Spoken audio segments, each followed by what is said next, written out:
No one in the alien city wanted her. The city was full of tall towers made of shining metal. Lights moved across the sky like stars that never stopped. Ships flew above, fast and silent. Everything in that place showed power, control, and pride. But in a dark corner of that perfect city, there was a girl no one spoke about. Her name was Zura. Once, she was known by everyone. She was the daughter of a great war general. Strong blood, a proud name, a future leader. Now, she was nothing. Her legs did not move. Her body was weak. 2. The Zorak people. Strength was everything. If you could not fight, you had no value. If you could not stand, you were already dead in their eyes. Zura was still alive. But to them, she was a mistake. For years, she was locked inside a small, cold room in the royal palace. The walls were gray and empty. No windows, no warmth, no sound, except the quiet hum of machines. The guards outside her door did not treat her like a person. Sometimes they laughed. "Why is she still here?" one guard said. "She should have died long ago," another replied. Zura heard every word, but she said nothing. She sat in her chair looking at the same wall every day. Her long silver hair covered part of her face. Her eyes were dull, tired, but not empty. Deep inside, something still lived. She still remembered who she used to be. A warrior, a leader, someone strong. But those memories felt far away now, like a dream slowly fading. Sometimes at night, she closed her eyes and imagined herself standing again, running, fighting, living. Then she opened her eyes and saw the truth. She could not move. Days turned into years. No one came for her. No one cared until one day, something changed. A human arrived.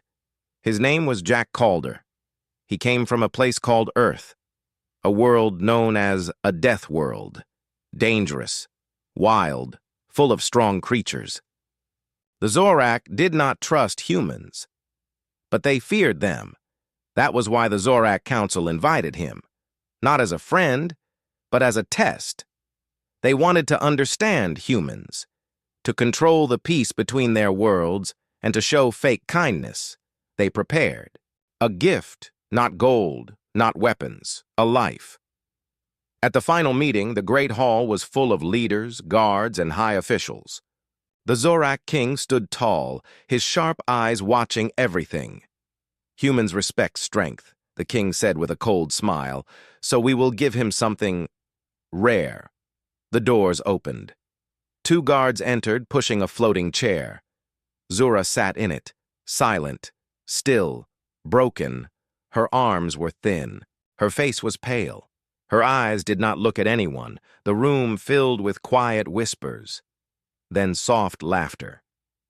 "This is our gift," the king said. "A girl of royal blood. Now yours." Jack stood still. He looked at the girl, then at the king. "What? Do you mean she's mine?" he asked. The king smiled wider.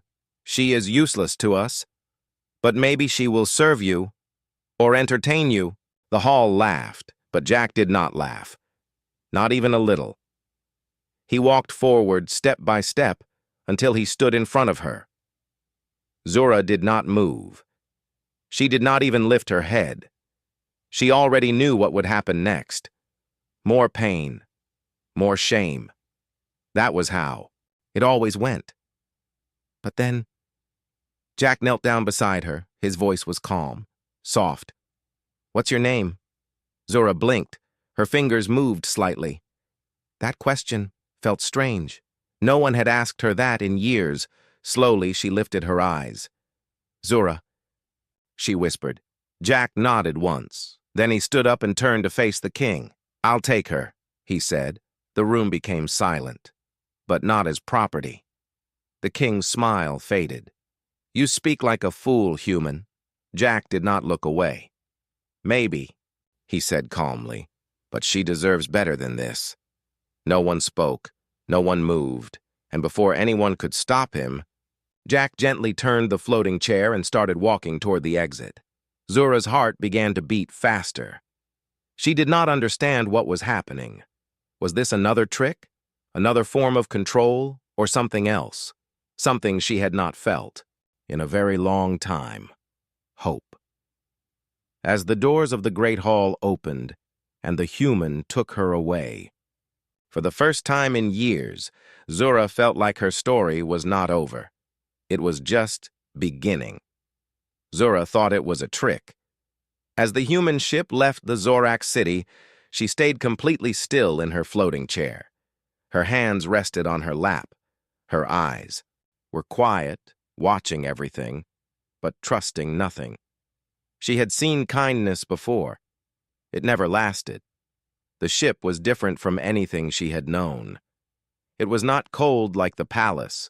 The lights were soft. The air felt warm. There was a low, steady hum, not loud, not harsh, almost calming. Jack moved around the ship with ease, like it was part of him. He stopped beside her. "You can stay here," he said, opening a small room. Zura slowly looked inside. There was a bed. A real one, not metal, not hard, a soft blanket. A small window showing endless space. No chains, no locks. She frowned slightly. "Why?" she asked quietly. Jack leaned against the door for a moment, thinking. "Because you're not a prisoner," he said. Zura looked at him longer this time. People had said many things to her in the past. Cruel things, cold things, but never that. Not a prisoner. She did not reply. She simply turned her head toward the window. Jack didn't push her. "Food's in the main room when you want it," he added, then walked away. Zura stayed there for a long time, waiting, listening, expecting someone to come back and change the rules. No one did. Hours passed. Finally, slowly, she moved her chair forward. The room felt strange, too clean, too quiet. She touched the blanket. Soft. Her fingers trembled slightly. She had forgotten what soft felt like. That night, she lay on the bed. At first, she did not sleep. Her body stayed tense, ready for something bad to happen. But nothing did. No guards, no laughter, no darkness closing in. Just silence. And the distant light of stars. For the first time in years, Zura slept without fear. The next day, she woke up confused. It took her a moment to remember where she was. Then she saw the room again, and it came back. The human. Jack. She slowly moved. Out to the main area. Jack was there, working on a small machine. He looked up. "Morning," he said simply. Zura did not answer. She noticed food placed on a table. Fresh, warm, not thrown, not forced, just waiting. She hesitated, then moved closer. She picked up a small piece, ate it. Her eyes widened slightly. It tasted good. Jack smiled a little but said nothing. He went back to his work.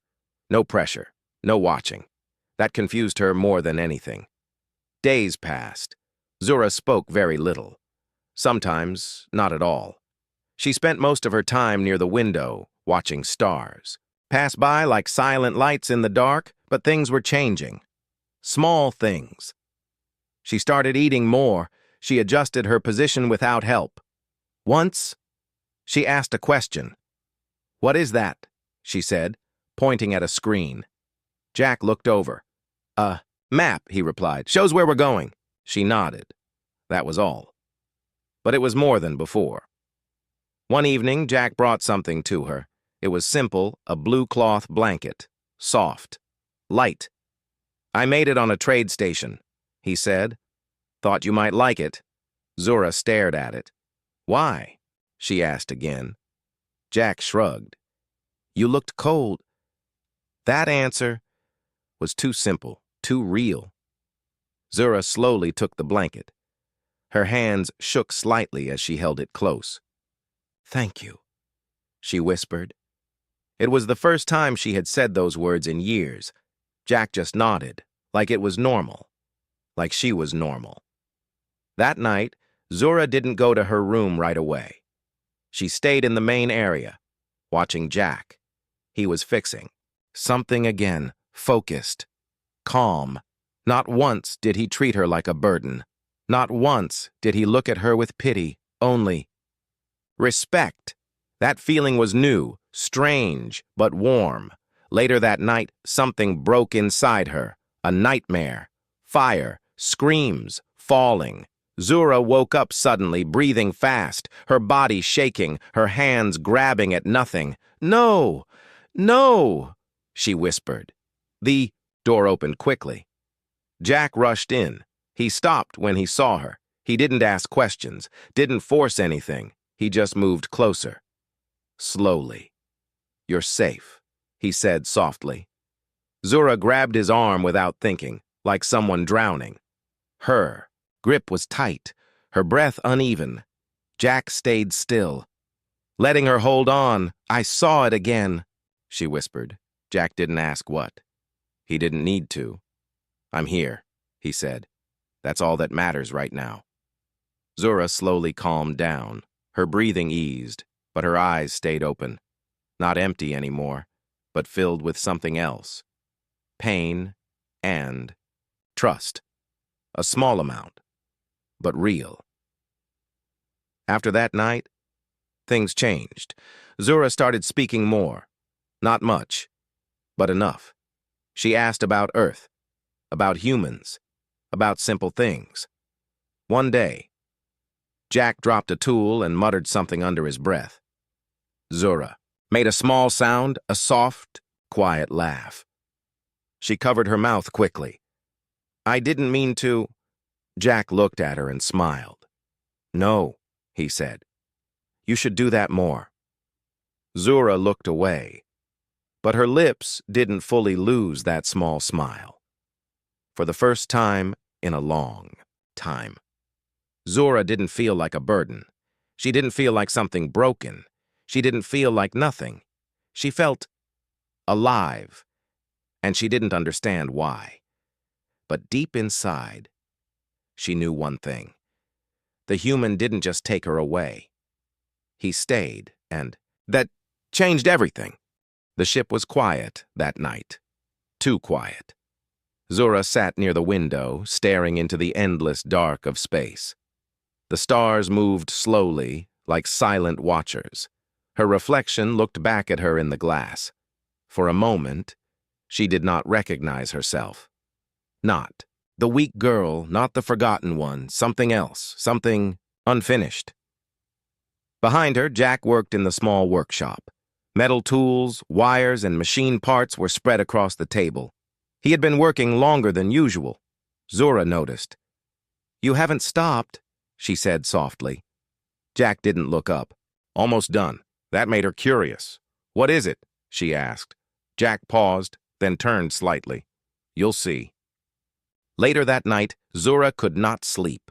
The silence felt heavy again. Her mind started to drift, and then the nightmare returned. Fire, explosions, screams, her ship falling from the sky, her body trapped, pain in her legs, voices leaving her behind, useless. "Leave her!" Not worth saving. Zura woke up with a sharp breath, her body shaking, her hands gripping the blanket tightly. "No," she whispered. This time she didn't call for help. She just sat there, breathing fast, alone, like before. But something inside her changed. She didn't want to stay like this anymore. The next morning, she moved to the workshop. Jack was already there, working. He didn't notice her at first. Zura looked at the table.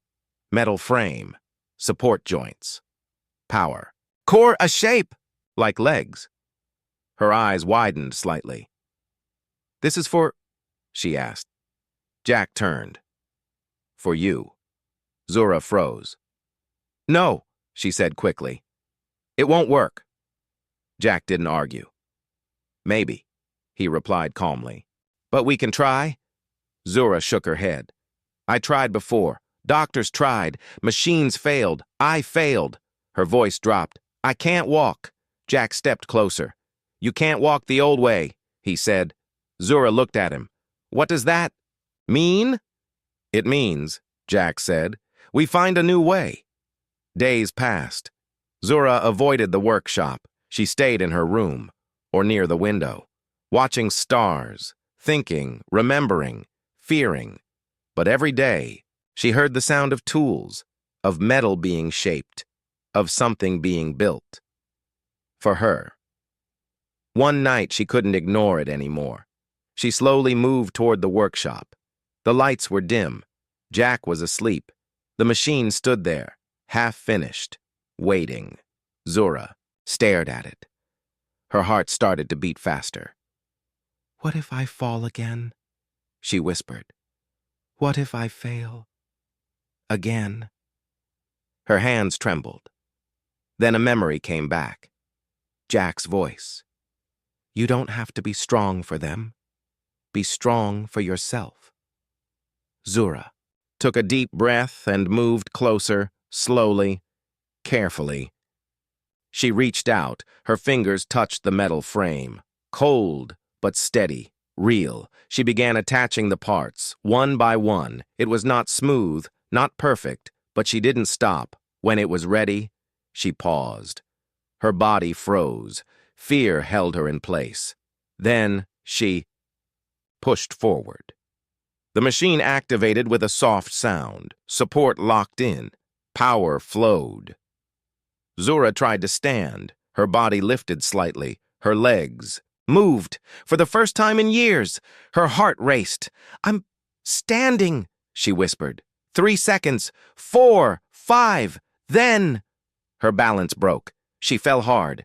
The sound echoed in the room. Metal hit the floor. Her breath left her body. Pain shot through her. Jack's door opened instantly. He ran in. Zura! She was on the ground, breathing hard, eyes filled with frustration. I tried, she said, her voice shaking. Jack knelt beside her. Are you hurt? She looked away. Not like that. She touched her chest. It hurts here. Jack understood. He didn't rush, didn't fix it with words. He simply said, You stood. Zura blinked. I fell. You stood first, Jack replied. That matters. The next day, Jack changed the design, adjusted the weight, improved the balance, added support. He didn't mention the fall, not once. That evening, Zura returned. Without being asked, she looked at the suit, then at Jack. I want to try again, she said. Jack smiled slightly. I know. This time, she was ready. She attached the suit, stood up slowly. Her body shook, but she stayed up, one step, then another, slow, unstable, but real. She didn't fall. Tears filled her eyes. I'm doing it, she whispered. Jack stood nearby, watching, proud. You're not broken, he said quietly. You just needed a different way to rise. That night, Zura sat by the window again. But this time, she wasn't looking at the stars like someone lost. She was looking at them like someone returning. Her reflection in the glass looked different now. Not weak, not forgotten. Something stronger, something alive. Before sleeping, she spoke softly to herself. I'm still here.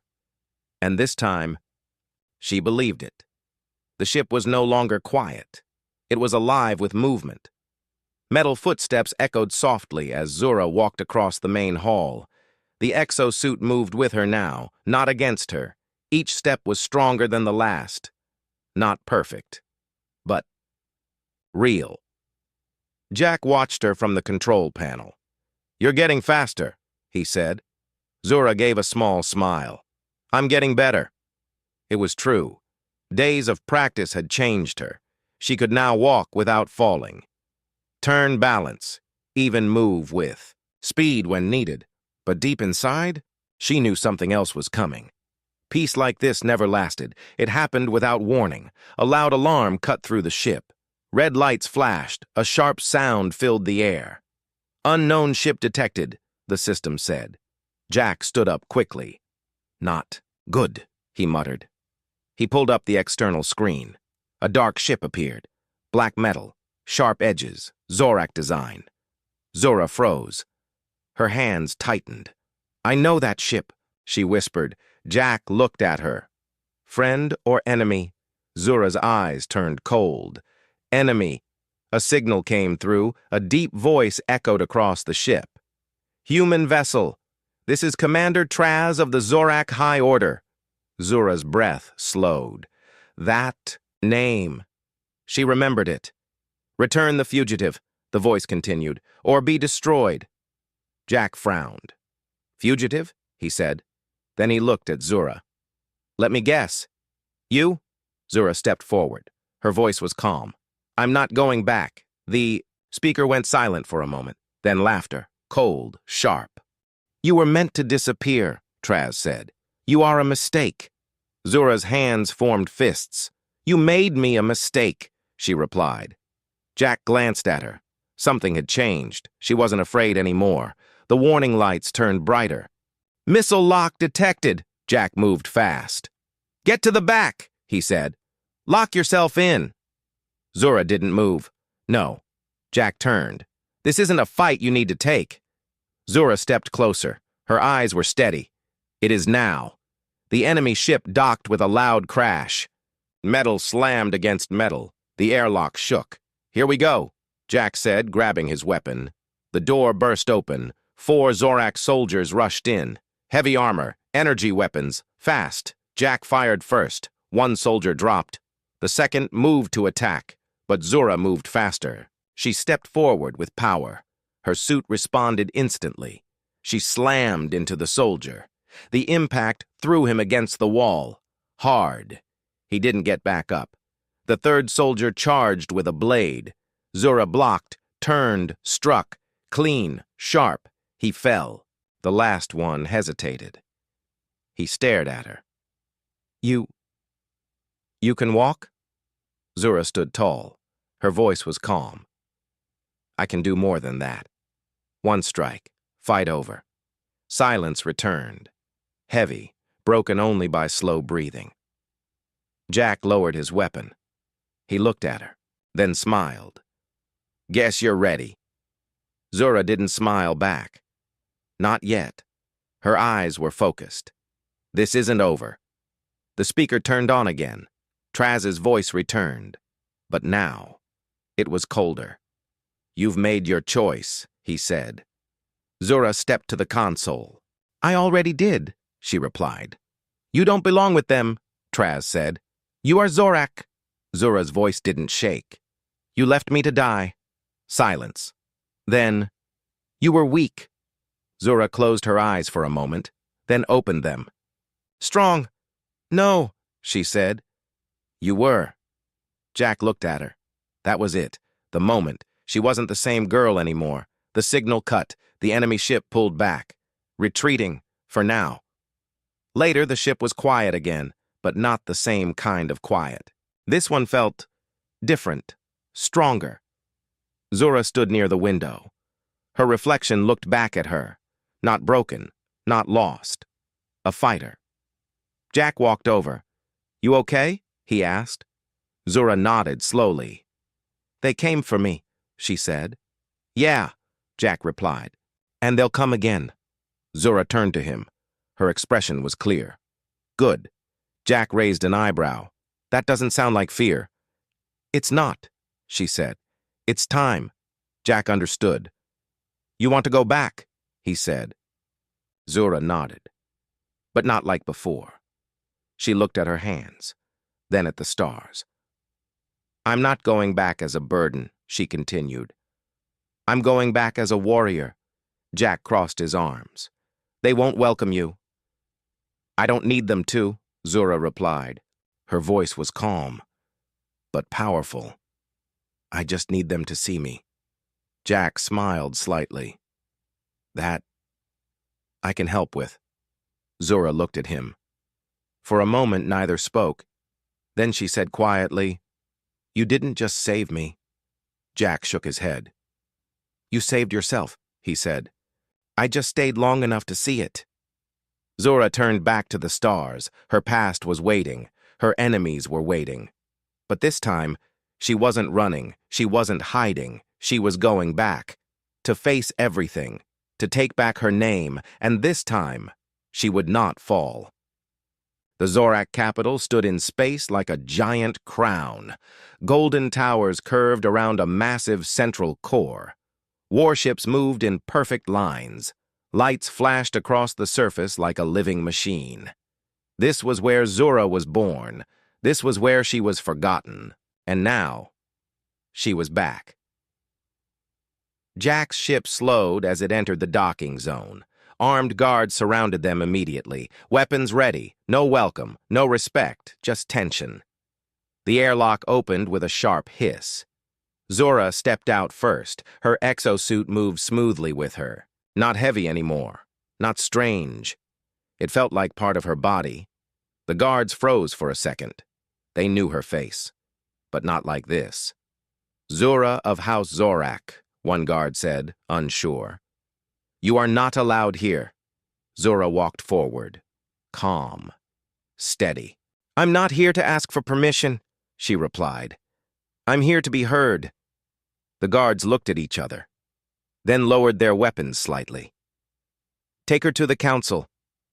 The council chamber was as cold as she remembered. Tall walls. Dark metal. 7 elders sitting above, watching everything without emotion. Commander Traz stood to the side. His eyes locked on her. Full of anger. Full of disbelief. "You should have stayed gone," he said. Zura didn't react.